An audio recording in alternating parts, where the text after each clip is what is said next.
Hello po sa inyong lahat mga ka-crypto, ako po si Pinoy Crypto Trader at sa video na ito ay atin pong pag-uusapan ang aking technical analysis dito po kay Dogwiffe Hut ngayon pong May 10 taong 2024. At ang ating pong nakikita rito ay dito sa daily chart time frame ni Dogwiffe Hut ay meron po siyang isang descending triangle pattern. At nagkaroon po tayo ng breakout nitong mga nakalipas na araw, pero isa po itong bullish breakout na kapag nangyari po ito ay magpapatuloy po ito sa kanyang pag-angat sa presyo. Pero sa kadalasan ay ang breakout ay madalas na sinusundan po kasi yan ng isang retest. Yan, kung pag binasag niya yung upper portion ng isang ng triangle pattern ay i-retest po muna niya yung nabasag na upper portion. Ngayon ay tatalbog po rito, pagkatapos po niyang tumalbog rito ay dito na po siya magpapatuloy sa pag-angat sa presyo. Kaya dito po kay Dogwiffe Hut ay kitang-kita naman po natin na natapos na yung kanyang retest dito sa upper portion ng ating triangle pattern na ito. At mukhang ito po ay nagpapatuloy na sa kanyang pag-angat sa presyo para akyatin ang ating pinakaunang price target dito na nasa 4.2145. Pero bago po mangyari yan ay kailangan pa muna niyang magawang basagin yung dalawang resistance line natin dito na nasa 3.19 at saka 3.48. At ayan, bago po tayo magpatuloy ay nais ko lamang po munang bigyang linaw ang aking disclaimer kung saan ang nilalaman po ng video na ito ay hindi po ito isang financial advice. For education and information purposes lamang po ang layunin nito. Maliban po dito ay nais ko na rin pong magbigay babala na wala pong kahit anumang group chat ang Pinoy Crypto Trader. Ayan, check po muna natin ang kanyang performance dito po kay CoinMarketCap. At siya po ang top 4 dito sa rankings ng mga meme coins by market cap. At ang kanyang performance nitong nakalipas na 24 oras ay umangat po siya ng 10.62%. At ang kanyang 7-day performance ay umangat na rin po ng 12.94%. Kaya kung pag ikukumpara po natin dito sa ibang mga meme coins natin dito, top meme coins natin dito, ay siya po yung may pinakamataas na performance ngayon. Ayan. Lamang na lamang po siya kumpara sa ibang mga meme coins natin dito sa top 10. Ayan. Check naman po natin ang kanyang market cap at ang kanyang trading volume. Umangat po ito. Ang kanyang market cap ay umangat ng 10.60% at ang kanyang trading volume ay umangat na rin po ng 8.78%.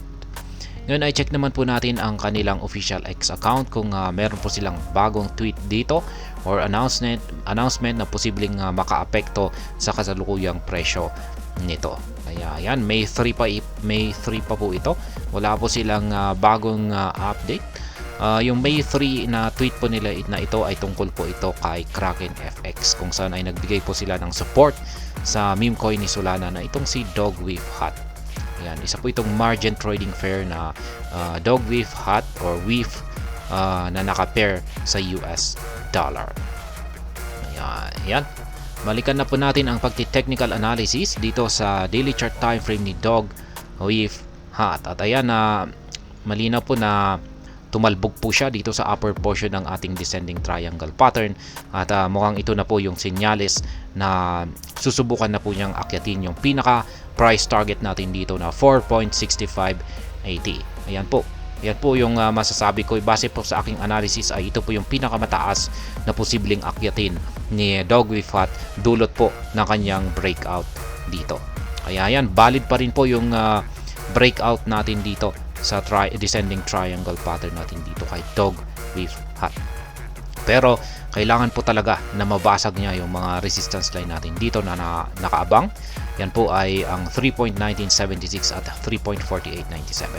At mapapansin naman po natin dito na mukhang may nabubuo naman po na bullish momentum itong si Dogwiffe Hut. Kulay green ang ating Hall Sweet indicator at ayan na po, lumalabas na po yung unang QQE bar natin dito sa upper portion ng ating QQE mode indicator. Kung pag nagpatuloy po yan, ay ayan, tuloy-tuloy na po ang pag-angat ni Dogwiffe Hut. At sa pag-i-spot trading naman po natin ay meron po akong nakaabang rito. Ayan po, may nakaset na po ako rito na dalawang sell pending order or take profit.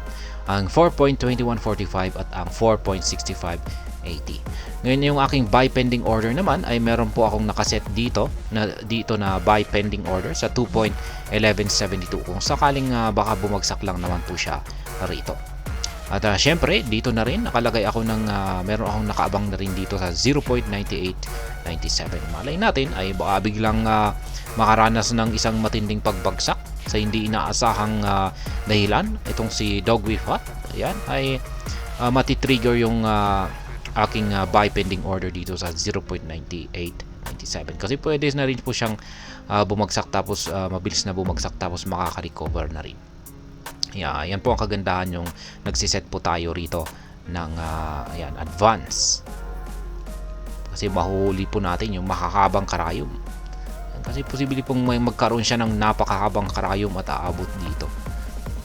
Yan, yung aking previous trade naman dito ay meron po akong nabili rito sa presyong 2.1172 at nakapag-take profit po ako rito noong April 21.